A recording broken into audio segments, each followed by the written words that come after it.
Bom dia a todos. Começar por agradecer a presença da Associação Portuguesa de Mutualidades, na pessoa da doutora Paula, só um bocadinho, isto é difícil, Roseira, Fernando Amaro, Luísa Mourinho, Francisco Rita e Vanessa Palma. Dar apenas aqui uma pequena nota de como é que vai decorrer a nossa audição. Vou-vos dar 10 minutos iniciais para fazerem a vossa intervenção. Podem dividir pelos 5, pode falar só um, como entenderem. Para a vossa melhor orientação está ali um cronómetro em baixo, para poderem gerir mais ou menos o tempo. Depois, a seguir, eu darei a palavra a cada grupo parlamentar individualmente, durante 5 minutos. Depois, no final, vocês terão outra vez direito a 10 minutos para poderem responder a alguma questão que os senhores deputados tiverem colocado ou poderem terminar alguma questão que tenha ficado pendente da primeira intervenção inicial. E assim sendo, dou-vos já a palavra para os 10 minutos iniciais. Bom dia a todos. Começo por agradecer o recebimento da APM nestas instalações da Assembleia da República. A APM é uma associação mutualista de segundo grau que representa 800 mil associados, 80% do setor mutualista em Portugal. Representamos 24 associações e temos uma cobertura geográfica em Portugal, Madeira e Açores. Fundámos-nos em 2012. Temos como objetivo promover e representar os legítimos interesses das suas filiadas junto das entidades públicas e privadas. Temos como principal foco a expansão e inovação do movimento mutualista e o reforço da sua intervenção como parceira do Estado na construção de políticas públicas de segurança social, previdência e saúde. Em cooperação com as restantes entidades da economia social, pretendemos definir um rumo comum para melhorar a performance deste setor e fortalecer o movimento mutualista, promovendo os valores da liberdade, igualdade, democracia, independência, responsabilidade e solidariedade. A maioria das associadas tem como fim principal a prestação de cuidados de saúde e bem-estar das suas clínicas médicas, que complementam os cuidados de saúde do Serviço Nacional de Saúde, servindo além das associadas e famílias, estima-se em 2 milhões de beneficiários, uma parte significativa da população, por força de convenções celebradas com o Estado e protocolo com diversas entidades. No que respeita às respostas sociais, por força dos acordos de cooperação com a Segurança Social, destinam-se à população em geral, especialmente mais carenciada. De acordo com a última conta satélite para a economia social, a APM, Associação Portuguesa de Mutualidades, representa 90% do setor mutualista em termos económicos e financeiros. Também, de acordo com a última conta satélite, somos uma organização de segundo grau que representa as instituições que mais empregam, 1.000 trabalhadores e 550 prestadores de serviço. Temos atualmente assento no Conselho Económico Social e no SNES. Eu vou passar a palavra à doutora Vanessa, que vai vai explicar um bocadinho melhor o que nos traz aqui. Bom dia a todas e todos. Pronto, assim, já está. Pronto, feito este enquadramento inicial daquilo que é o peso da atividade das associações mutualistas que a APM representa, aquilo que gostávamos de partilhar é algumas dificuldades que, no desenvolvimento da sua atividade, estas associações mutualistas dentro da família da economia social têm. E desde logo, portanto, eu sinalizava aquelas que são legislativas, embora depois haja outras também de ordem política que gostaríamos de falar, mas, enfim, as questões legislativas que precipitaram o pedido desta Comissão Parlamentar e que eu foco aqui, que são duas. Uma que tem a ver com aquilo que é uma prática que o Código das Associações Mutualistas permite, que é a concessão de empréstimos aos associados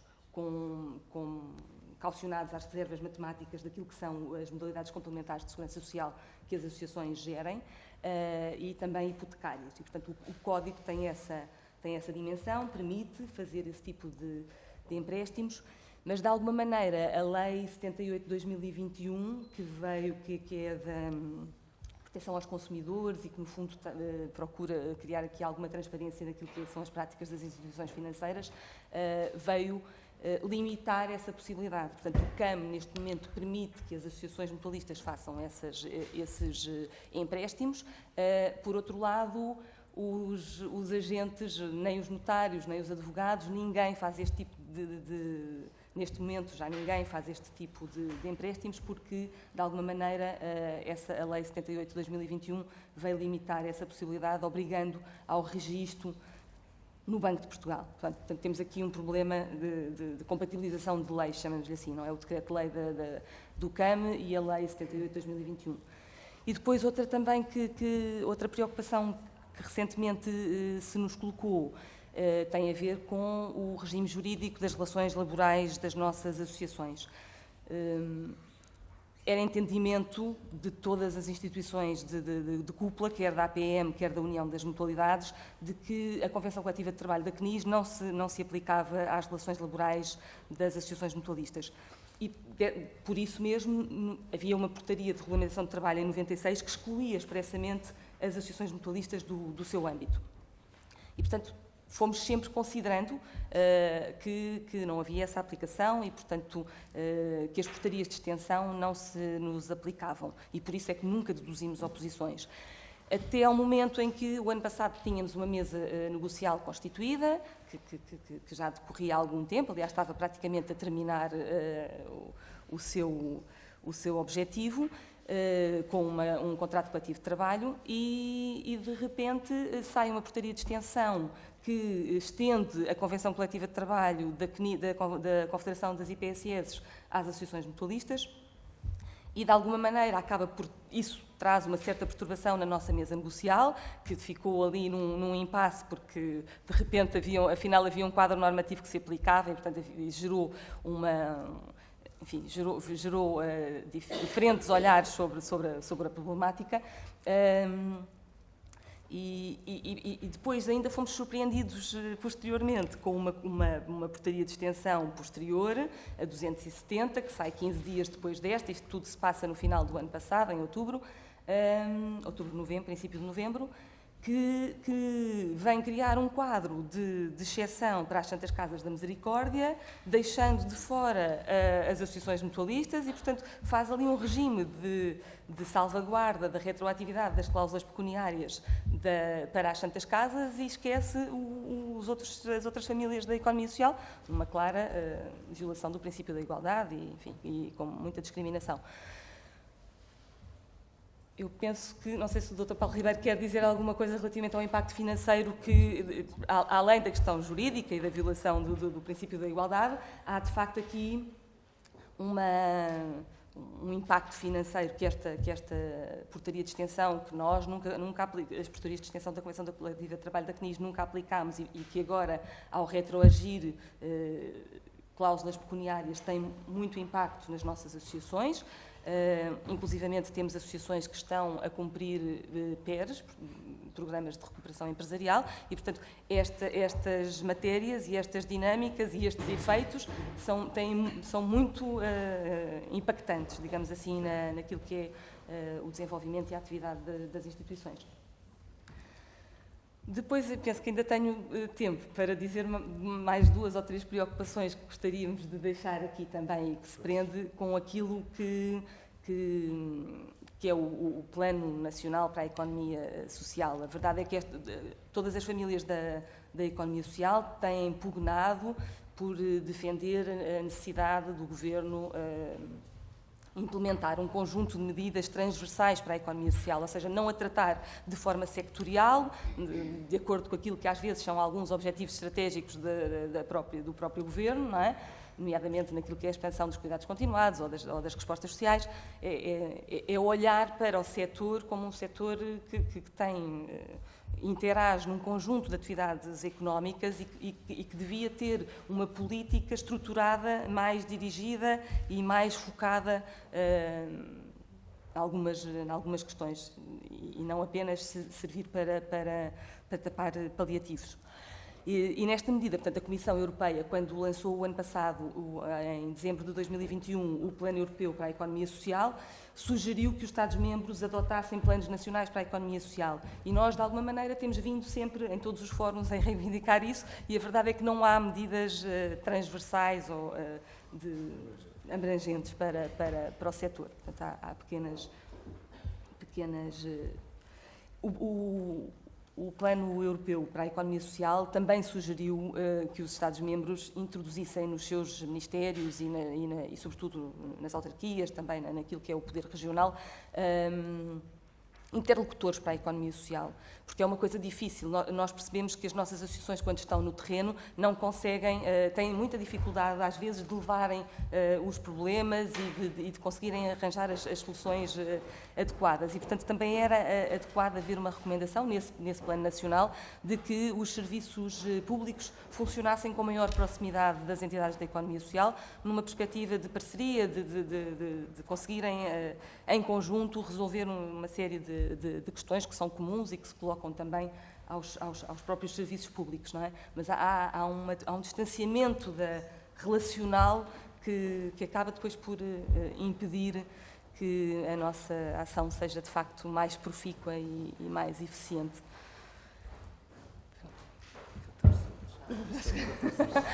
Eu tinha mais para dizer, mas não tenho tempo.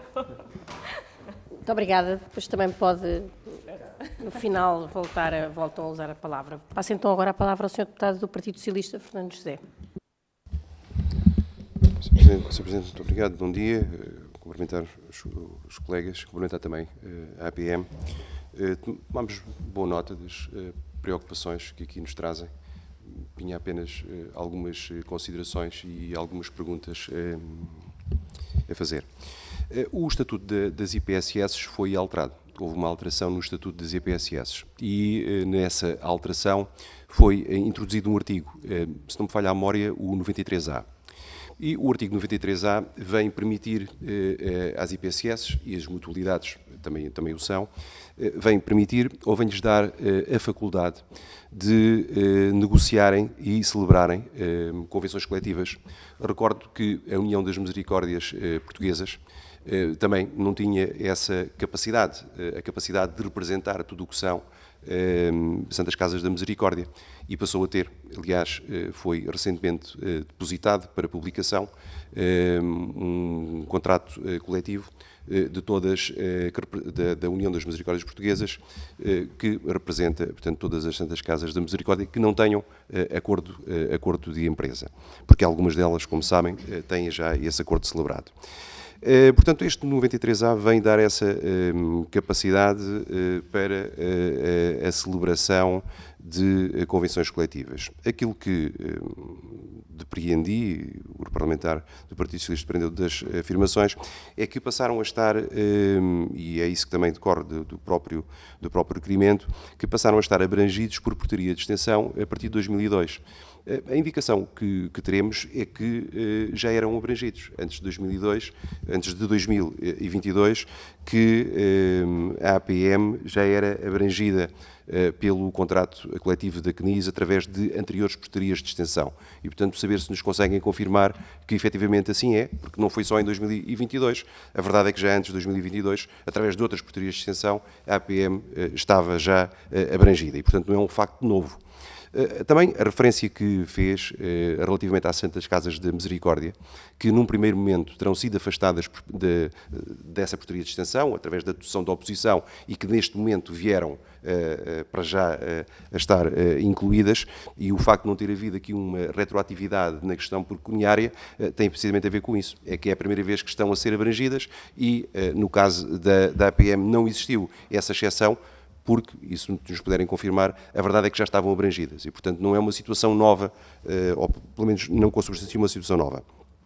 Depois, dizer aqui também que, relativamente à questão da dedução, e isso também gostávamos de perceber, a dedução de oposição a uma portaria de extensão, no caso das IPSS, depende da demonstração séria de a existência de contratação coletiva. Ou seja, querendo a APM pode celebrar, não celebrou até agora, não tem nenhum acordo celebrado com os sindicatos e, portanto, não há nenhum acordo celebrado, não há nenhum acordo depositado, não há nenhum acordo publicado. E, portanto, por esse caminho não pode afastar a portaria de extensão da CNIS. Depois, tem outra possibilidade, que é, e também não sei, e se nos pudessem aqui esclarecer, que é a nível dos próprios estatutos, não é? A nível dos próprios estatutos, terem essa previsão, ou seja, terem a previsão da faculdade, da capacidade de poderem negociar e celebrar convenções coletivas. E, portanto, aí, tendo essa capacidade, podem, obviamente, deduzir a oposição. Portanto, estando isso previsto nos estatutos, é uma possibilidade para deduzir a oposição. A outra possibilidade de deduzir a oposição à portaria de extensão tem a ver com o facto de, efetivamente, terem contratação coletiva celebrada. E, portanto, há esta dedução de oposição à Convenção Coletiva da CNIS, que não terá sido aceite pelos serviços do Ministério, mas gostaríamos de perceber qual é que foi, portanto, o fundamento da dedução de oposição a essa mesma portaria de extensão. E para já era tudo. Muito obrigado. Obrigada, Sr. Deputado. Passo a palavra ao Grupo Parlamentar do PSD. Não sei quem é que usará da palavra. Sr. Deputado Nuno Carvalho.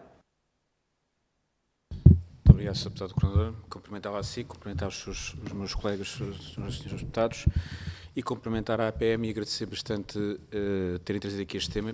E, se me permitem, naturalmente eu creio que não me quero arrogar a representação de ninguém, mas creio que, em primeiro lugar, começar por vos dar um cumprimento e um agradecimento por todo o trabalho que, naturalmente, nós, enquanto grupo parlamentar do PSD, e aqui não me quero arrogar a ninguém, mas creio que qualquer grupo parlamentar, naturalmente, reconhece o trabalho muito importante que a APM desenvolve no setor social, e foi mais uma evidência aqui esta pequeníssima amostra daquilo que fizeram refletir nas vossas palavras, daquilo que é a dimensão humana e essencial numa extensão daquilo que é o Serviço do Estado, que naturalmente o Grupo Parlamentar do PSD, e creio que naturalmente todos os grupos parlamentares, independentemente de terem referido isso ou não nas suas intervenções, com certeza que também o reconhecem.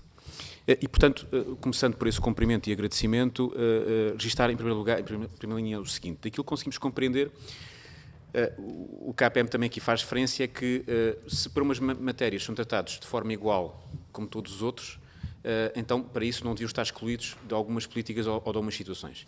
Mas também querem dar um enfoque especial de que há especificidades da APM no que diz respeito àquilo que é a sua relação. Em primeiro lugar, nós sabemos que há especificidades na forma como prestam o serviço, na forma como se relacionam com os seus associados. Bem percebemos a questão que foi colocada no que diz respeito àquilo que são, por exemplo, a questão dos empréstimos, e aí, enfim, a questão é bem mais complexa, porque não se distingue apenas na questão daquilo que é a regulação do Banco de Portugal.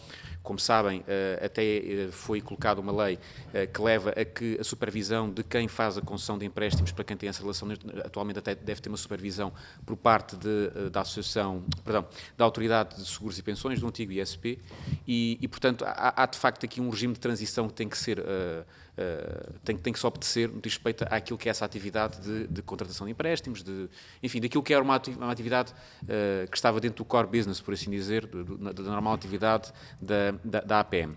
Sendo certo que bem sabemos que o nível de exigência que estas leis têm é significativo, há processos de fit and proper que passam pelas entidades reguladoras e, portanto, daquilo que conseguimos compreender, de facto, é talvez aqui um regime intermédio que permita que, não numa atividade tão intensa como aquela que é praticada, se calhar, pela maior associação mutualista, que é o Montepio, mas num grau menor, poder haver aqui uma adaptação naquilo que é uma atividade que era importante para com os associados, o que diz respeito a esta relação. Portanto, tomamos boa nota disso, para que eventualmente possamos ver se a lei, de facto, consegue adequar-se o que diz respeito a essa matéria ou não.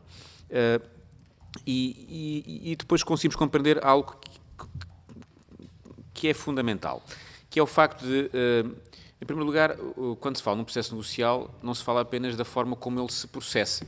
A forma é muito importante, mas depois o conteúdo é o mais fundamental, não é? Portanto, quando as partes sentam à mesa, bem sabemos que as duas têm que sair lá com alguma coisa que cedem. E, nesse aspecto, a forma como se sentam à mesa deve ser a mais clara possível.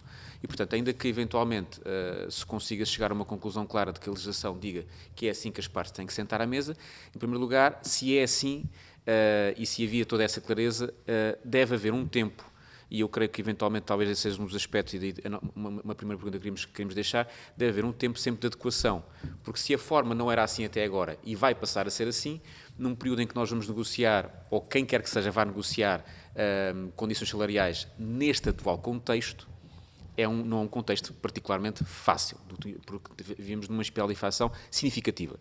Em segundo lugar, também não é um contexto fácil, por aquilo que nós sabemos que são as dificuldades da economia social e os próprios acordos de cooperação, daquela decalagem que nós todos sabemos que existe, no que diz respeito àquilo que é o custo que o Estado efetivamente paga, que o Governo efetivamente paga, e o custo real que existe em cada utente, que na prática é suportado muitas vezes, ou quase sempre, também pelas próprias associações. E, portanto, há aqui um contexto em particular que deve permitir que, se assim é e se assim for, se eventualmente, e esta, refiro e sublinhei, é uma questão, se eventualmente não tem que haver aqui uma necessidade de um pouco de oxigénio, porque, enfim, eu creio que não há nenhuma entidade, nem o próprio Governo, nem empresas, que não tenha que, de facto, refletir um pouco sobre aquilo que é o custo e o contexto que está para trás, mas, acima de tudo, também perceber qual é a evolução futura. E qualquer entidade ou pessoa que disser que tem certeza como é que os salários ou o custo de vida vai evoluir, é porque está desatento, porque ninguém pode ter certezas neste contexto. E, portanto, eu creio que, eventualmente, há aqui uma situação particular, no caso da APM, que tem duas situações. Uma negociação em tempos difíceis, como muitos têm, face àquilo que são os custos atuais do custo de vida, e dois, de repente, ser levado a ter uma nova forma de negociação. E, portanto, se eventualmente aqui não passará também por ter um pouco de espaço e adaptação face a este contexto. E, na prática, para concluir, Sra. Deputada Coordenadora, é isto que nós conseguimos entender, é que, de facto, na economia social há diferentes braços, por assim dizer, a APM é um desses braços, e há que ter certas atenções a estas especificidades.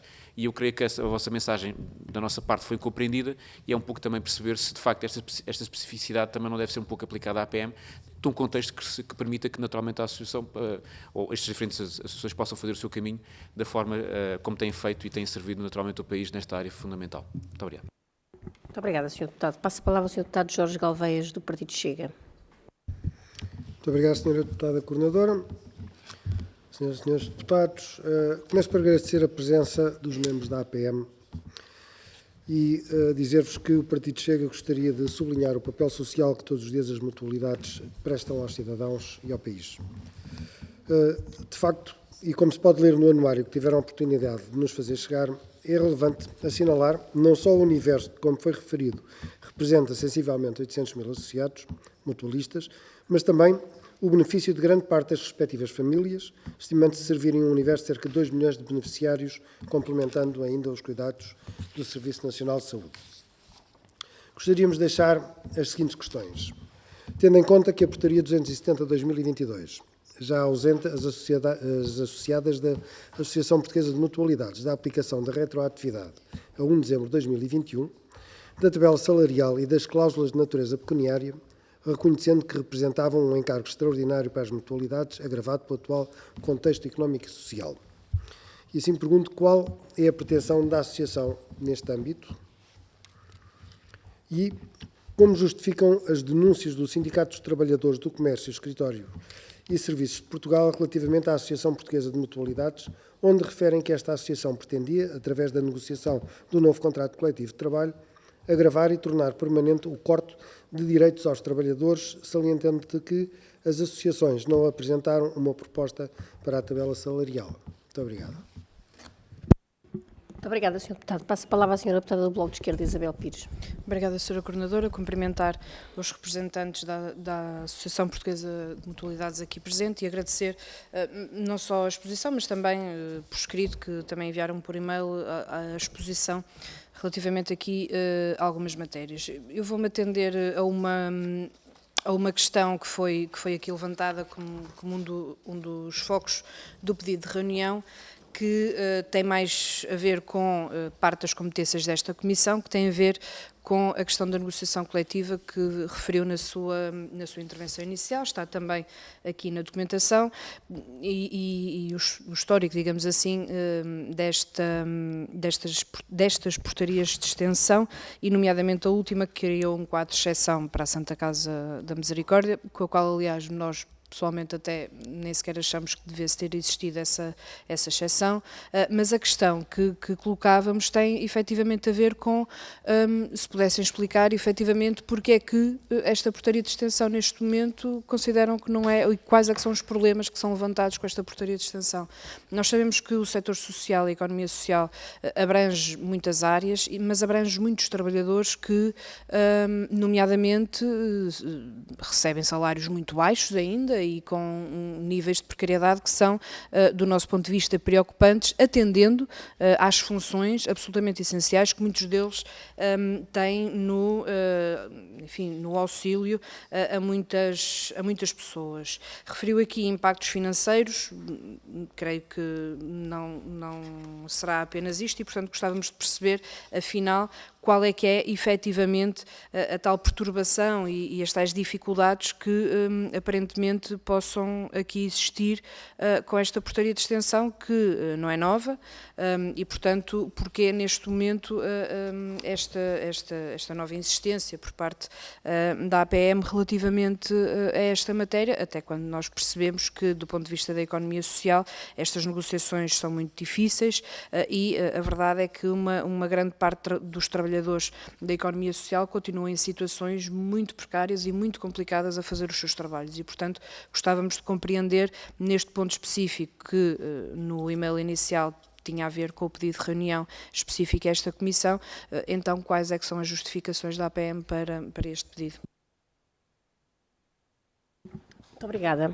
Sra. Deputada, dar nota que não estão presentes o Sr. Deputado do Partido Comunista e também a Sra. Deputada da Iniciativa Liberal, mas estão presentes as respectivas assessorias dos grupos parlamentares, que depois também darão nota aos Srs. Deputados daquilo que foi aqui dito e que foi aqui transmitido. Então passo a palavra para os 10 minutos finais. Ora, cumprimentar todos os Srs. Deputados, muito obrigado por nos receberem. Em relação, penso que ao problema de maior importância que aqui foi debatido e que os Srs. Deputados perguntaram e nos questionaram, eu começaria por mostrar só uma simples questão, ou melhor, uma simples situação que e pegando agora na última intervenção da Sra. Deputada, o problema da CNIS, o problema do contrato coletivo de trabalho. Efetivamente, nós precisamos de um contrato coletivo de trabalho, é indiscutível. Só que temos que ter um contrato coletivo que seja abrangente. E, neste caso, este contrato atual, que fomos obrigados a aplicar, tem um grande problema, que é não abrange todas as categorias profissionais que desenvolvem, portanto, serviço connosco. Eu posso referir que a minha instituição, onde eu desempenho funções neste momento, tem uma unidade de lar, convencionado com o Serviço Nacional de Saúde, temos de saúde, não, desculpa, com a Segurança Social, temos o Serviço de Apoio Domiciliário e temos uma unidade clínica, que já tem cerca de 160 anos de existência. Portanto, pensamos que temos algum histórico, porque foi esta associação que durante muitos anos ajudou, colaborou e até suportou tratamentos a muita da população da zona sem qualquer tipo de retribuição, a não ser o moral. Portanto, nós temos o contrato da CNIS e estamos a aplicá-lo, apesar, portanto, como digo, dos problemas que isso nos levanta, em termos de coordenação de todo o serviço. E temos outra coisa que somos deparados com, ou melhor, somos confrontados com esta exclusão, que parece que é uma coisa simples, que é uma exclusão da União das Misericórdias Portuguesas no pagamento dos retroativos. Estamos a falar de retroativos de quase 2 anos, 1 ano e meio. Estamos a falar de retroativos de pessoas que já saíram, não sabemos onde é que estão, que estão muito dependentes dos turnos que fizeram, porque nesse contrato coletivo, consoante o número de turnos que realizam, assim, a retribuição que recebem. Ora, essas pessoas e esses horários dessas épocas não foram pensados nesses termos. Portanto, ninguém olhava isso, os turnos que faziam era que recebiam. Portanto, isso vai criar um problema material de aplicabilidade perfeitamente extraordinário, que eu não sei como é que vai sair, porque não temos hipótese de calcular. Portanto, aí vamos criar já um ponto de, por um lado, de custo acrescido, por outro lado, digamos, pouca honestidade em termos de funcionários para funcionários, porque alguns vão ser beneficiados por outros sem justificação. De resto, reitero aquilo que acabei de dizer, que vai ser muito difícil e precisamos de um contrato coletivo. Perfeitamente de acordo. Agora, trazia aqui 4 números para perceberem um pouco o problema. A instituição, portanto, quando estou, como disse, nós assumimos a direção desta estrutura há 1 ano e meio e no ano de 2018 a instituição teve um saldo de menos 21.000 euros no fim, portanto, do resultado do exercício. Em 2019, tivemos um saldo positivo de 89.000 euros. Em 2021, tivemos um saldo negativo de 512.000 euros. No saldo de 2022, tivemos um saldo negativo de menos 185.000 euros. Isto revela o quê? Revela que é uma instituição com graves problemas de sustentabilidade e nós temos que garantir o sustento pelo menos a 244 trabalhadores. Sofrer com este âmbito um custo acrescido, sentindo-se marginalizado porque é afirmado o disposto no número anterior não é aplicável às instituições particularidades de seguridade social filiadas na União das Misericórdias Portuguesa devido ao seu problema financeiro. E nós perguntamos, e o nosso não conta? Portanto, deixo-vos só esta informação. De resto, pedido de adequação da aplicação da lei. O que é que podemos dizer mais? Podemos dizer que nós fizemos, portanto, ou temos estado a procurar fazer uma coisa que é suprir as falhas que neste momento todos nós sentimos a nível do Serviço Nacional de Saúde. E chegamos à conclusão que nem sempre somos ouvidos, porque nós já propusemos, portanto, dentro da nossa área de influência, evidente, da nossa área de atividade, propusemos que nós poderíamos ajudar a fazer, a suprir as falhas, pelo menos a nível dos centros de saúde, e aos nossos associados diretos. Por exemplo, nós temos cerca de 7.000 associados.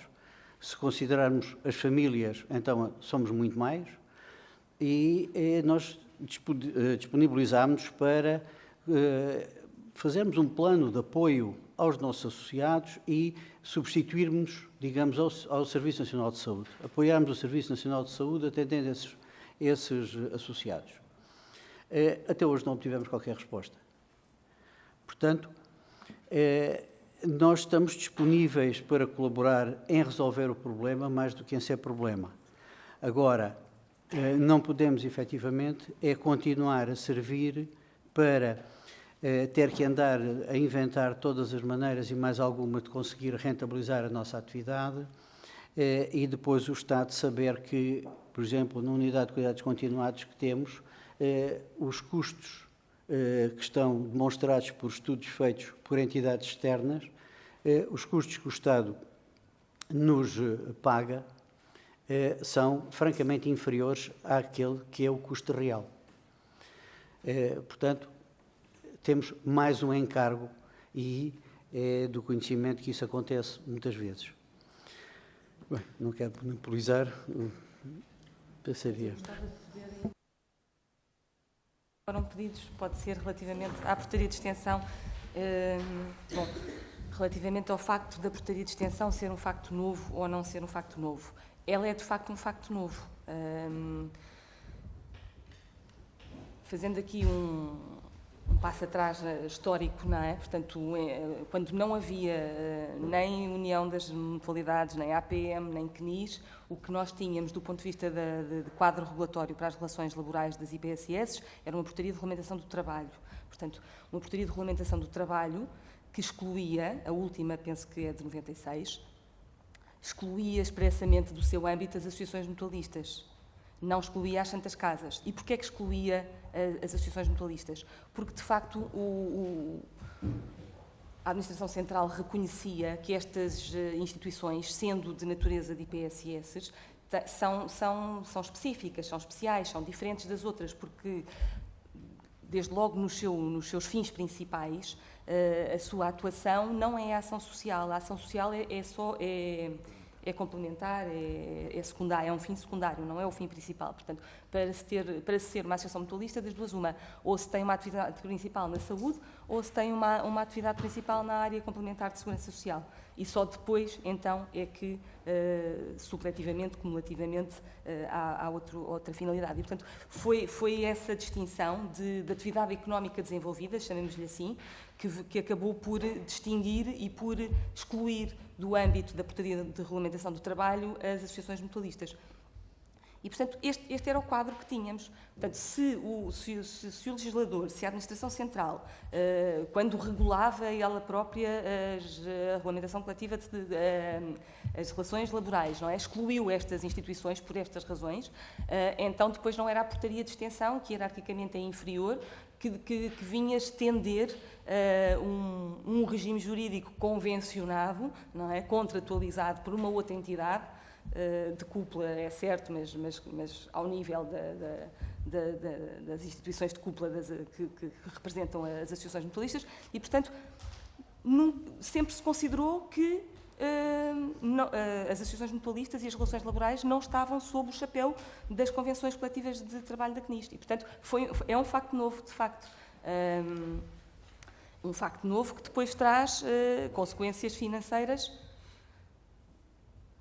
Bom, este é o quadro jurídico, mas eu percebo que, se calhar, o Sr. Deputado tem informação da DGER, de que tem outro entendimento, e eu penso que esta questão é que vai acabar por se discutir nos tribunais, é certo. Mas a verdade é que para nós, para as associações mutualistas, quando está no exercício das suas funções e da sua atividade, este era o olhar que tinham sobre as relações de trabalho, ou seja, que não estavam sob a alçada da Convenção Coletiva de Trabalho da CNIS. E por isso, e reconhecendo que de facto é necessário um quadro regulatório próprio para as nossas associações, porque de facto, porque nós temos um conjunto de atividades económicas que desenvolvemos que não têm expressão nas categorias profissionais que estão representadas naquela Convenção, e desde logo, a área da saúde muitas, não é? Na área da saúde, muitas, mas também noutras áreas que desenvolvemos, como, por exemplo, as caixas económicas, os cobradores, os setores funerários. Pronto, há um conjunto o turismo social, há um conjunto de atividades que não têm categorias estética, enfim, há um conjunto delas que não estão lá e, portanto, sempre achámos que precisávamos de fazer uma contratação. E iniciámos-la em 2017, depois houve uma pandemia que acabou por atrasar o processo negocial, mas a verdade é que o processo negocial estava, o ano passado, praticamente concluído, em setembro.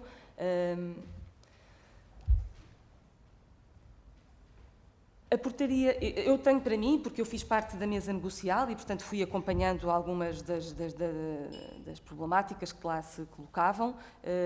Penso que a portaria de extensão acabou por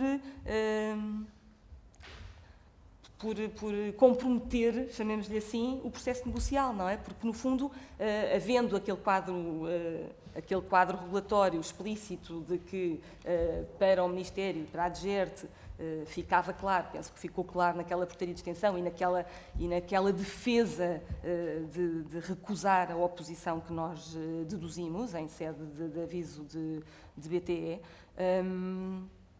ficou claro que, pronto, que a DGERT ia tratar as relações laborais das associações mutualistas debaixo daquele chapéu.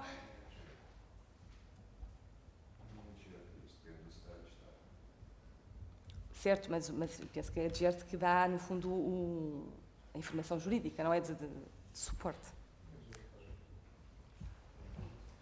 Muito obrigada. Penso que já tinha terminado. Desculpa, relativamente só ao facto da Convenção Coletiva de Trabalho que estava a ser negociada não retirar direitos. Eu não sei se o Sr. Deputado teve acesso ao documento, às atas que estão subjacentes ao processo negocial, mas de facto não acho que se caminhasse para uma coisa que fosse pior para os trabalhadores, pelo contrário, introduzia algumas regras, nomeadamente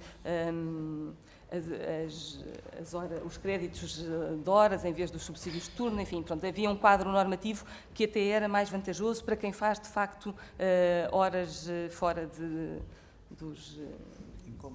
horas incómodas, exatamente, estava a faltar a expressão, exatamente, os sábados, os domingos, enfim, os feriados, essas horas que são mais duras e mais difíceis e ninguém contesta isso. E, portanto, só para concluir que, de facto, o instrumento que estávamos a negociar não era assim não retirava direitos, pelo contrário, dava direitos aos trabalhadores. Muito obrigada. Obrigada mais uma vez a todos pela vossa presença. Pois, se os senhores deputados, os grupos parlamentares tiverem mais alguma questão, também poderão ser efetuados por escrito, e depois vocês também responderão por escrito, através também dos serviços da Assembleia desta Comissão. E, mais uma vez, agradeço-vos a presença e desejar-vos um bom dia de trabalho. Muito obrigada. Obrigada.